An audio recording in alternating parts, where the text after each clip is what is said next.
बहुत ध्यान से सुनना, गूढ़ प्रसंग है। अगर इसे बैठा लिए तो माला माल हो जाओगे। जो नाम अपनी इच्छा से जपा जाता है, सत्संग सुन करके, शास्त्र स्वाध्याय करके, उस नाम को जपते जपते हम पर नाम की कृपा होती है, तब हमें सद्गुरुदेव की प्राप्ति होती है।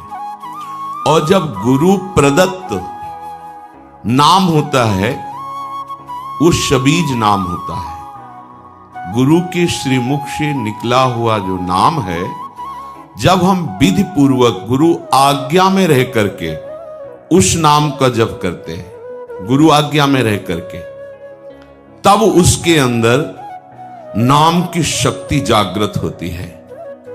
नाम की शक्ति जागृत में प्रभाव सद्गुरुदेव का होता है। ध्यान दीजिए, अगर आप स्वेच्छा से नाम जप कर रहे हैं, वो मंगल भवन नाम है, आपका मंगल करेगा, आपके दुरति का पाप का नाश करेगा, आपको सद्गुरु की प्राप्ति कराएगा, वो व्यर्थ नहीं जाएगा। पर उससे दिव्य लीला में आप प्रवेश पा जाएं, असंभव। वो मार्ग ही है। जब सद्गुरुदेव भगवान नाम प्रदान करते हैं और हम उनकी आज्ञा में रहकर नाम जप करते हैं, तो गुरुदेव की शक्ति के प्रभाव से हमारे हृदय में अधिकार बनने लगता है बीज मंत्र प्राप्त करने का। बड़ा सुंदर क्रम है। सद्गुरुदेव जब उसको देखते हैं कि ये इष्ट मंत्र का अधिकारी हो गया है, गुरु प्रदत्त नाम, सबीज नाम गुरु अनुशासन में जपते जपते, जब गुरुदेव की कृपा शक्ति से उसके स्थूल शरीर, ये पांचभौतिक, ये पवित्र, और सूक्ष्म शरीर मन चित्त बुद्धि अंतःकरण पवित्र, और कारण शरीर स्वभाव का परिवर्तन, तब गुरुदेव उसे बीज मंत्र देते हैं। बीज मंत्र ये विशुद्ध भावदेह की प्राप्ति कराता है। बीज मंत्र के क्रम विकास से उसमें दिव्यता का प्रादुर्भाव होता है।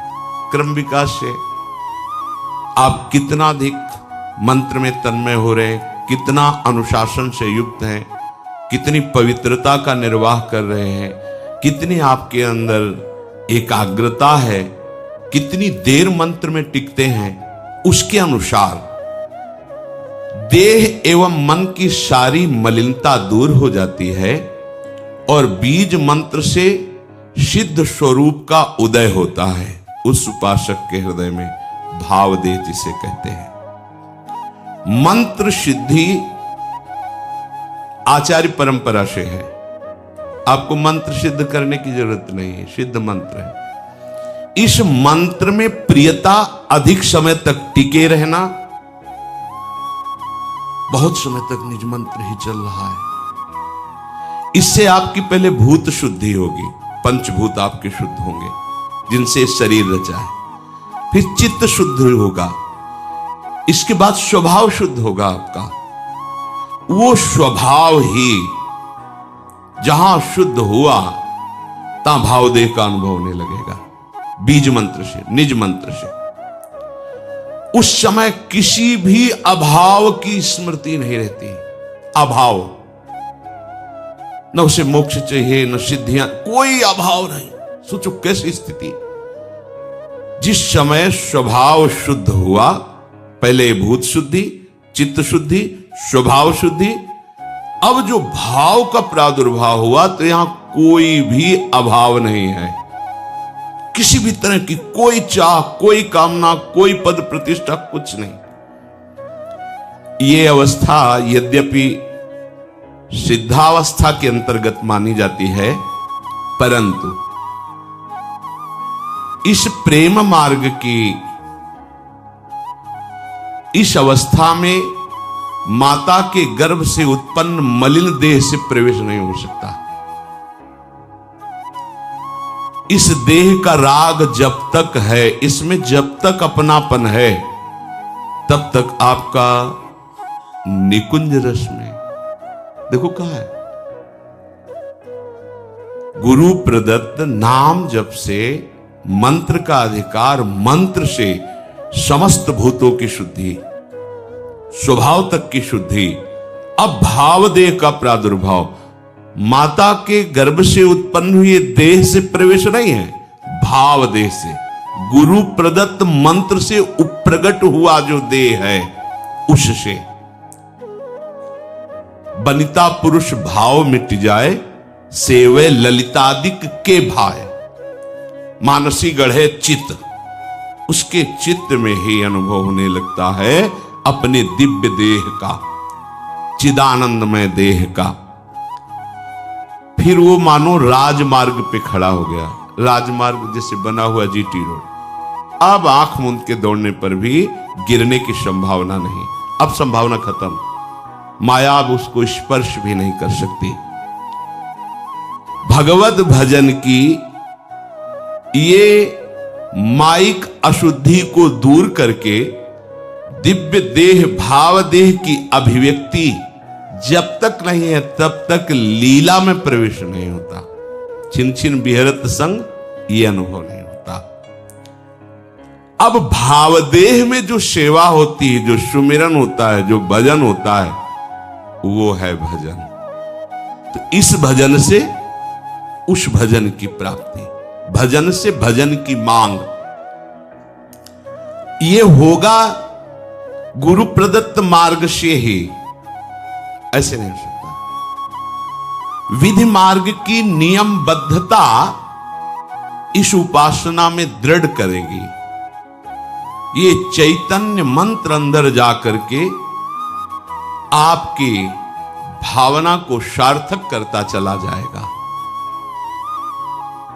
उपासक के भाव देह के विकास के साथ साथ उसके सामने उसके आराध्य देव का ज्योतिर्मय धाम, आराध्य देव की गूढ़ रस रीति प्रकाशित होने लगती है। ध्यान दीजिए,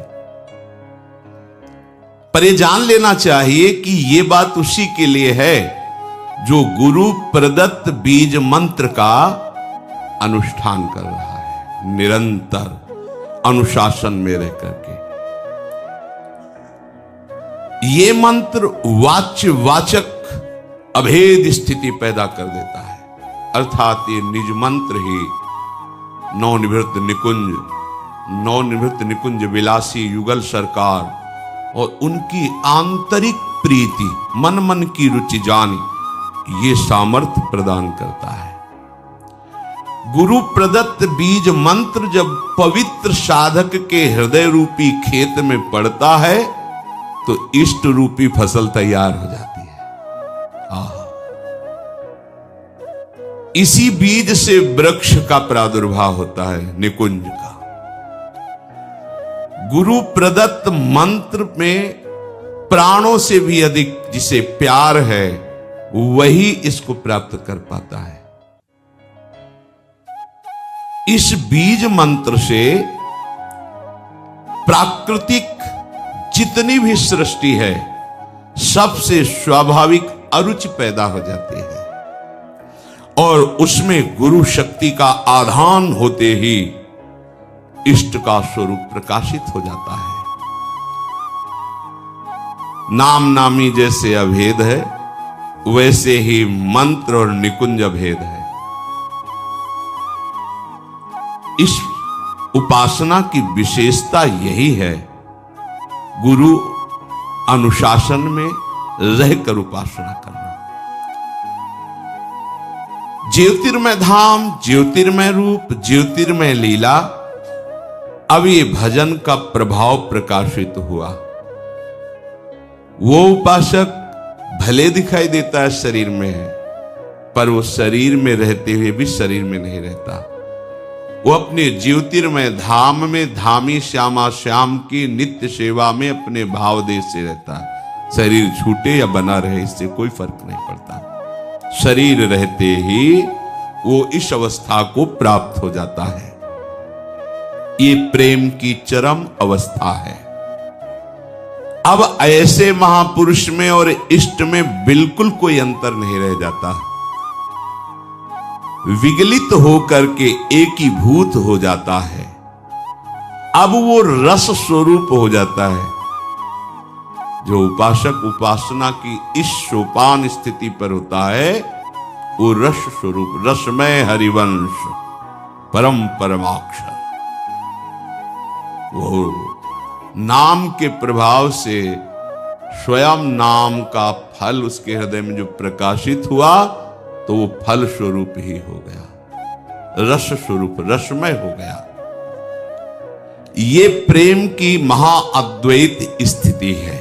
प्रेम की इस अवस्था में जो स्थायी भाव स्वरूप प्राप्त हुआ, अब वो नित्य लीला का अधिकारी हो गया। देखने का ही नहीं, सम्मिलित होने का अधिकारी